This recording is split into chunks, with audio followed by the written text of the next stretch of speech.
సౌలు అనుకున్నాడు, నా యుద్ధ సామాగ్రి అంతా కూడా దావీదుకు ధరింపజేస్తే దావీదు ఖచ్చితంగా గొలియాతుని జయిస్తాడు, ఈ ఆయుధాలన్నీ కూడా దావీదుకు ఉపయోగపడతాయి అనుకున్నాడు. కానీ దావీదు ఎవరి మీద ఆధారపడ్డాడు?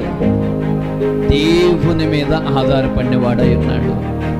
నువ్వు మనుషుల్ని నమ్ముకున్నంత కాలం, నువ్వు మనుషుల్ని ఆధారం చేసుకున్నంత కాలం ఏ యుద్ధములో కూడా జయము నీకు రాదు. హల్లెలూయా. మనుషుల్ని ఆధారము చేసుకోవద్దు.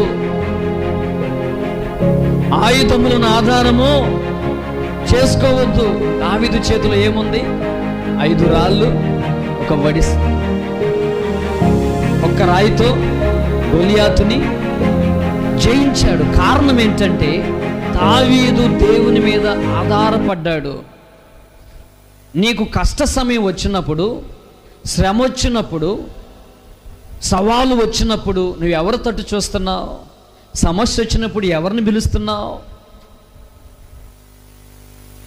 నీ బంధువులనా, నీ అన్నదమ్ములనా, నీ అక్క చెల్లిన్లా, నీ పెద్ద మనుషులనా? ఎవరి మీద ఆధారపడుతున్నావు? మొదటి ఫోన్ కాల్ ఎవరికి వెళ్తుంది? నిజంగా దేవునికేనా? వెళ్తే దేవునికి స్తోత్రం, హల్లెలూయా, హల్లెలూయా. నువ్వు దేవుని మీద ఆధారపడితే ఎంతమంది గొలియాతులు వచ్చినా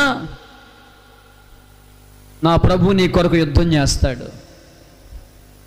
దావీదులో ఉన్న గొప్ప లక్షణం ఏంటంటే మనుషుల మీద ఆధారపడే లక్షణం ఆయనలో లేదు, దేవుని మీద ఆధారపడే గుణం ఆయనలో ఉంది. శ్రమ వచ్చినా, శోధన వచ్చినా, ఏ పరిస్థితుల్లోనైనా మహోన్నతుని చాటున నివసించువాడు, సర్వశక్తుని నీడను విశ్రమించువాడు, ఆయనే నా కోట, ఆయనే నా దుర్గము, నా ఆశ్రయము. హల్లెలూయా. ఆపత్కాలాల్లో నమ్ముకొనదగిన సహాయకుడు ఎవరైనా ఉన్నారంటే యేసయ్యే. హల్లెలూయా.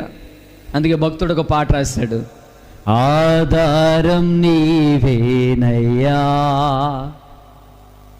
ఆధారం నీవేనయ్యా. కాలము మారినా, కష్టాలు తీరినా, కాలము మారినా, కష్టాలు తీరినా, ఆధారం నీవేనయ్యా యేసయ్యా.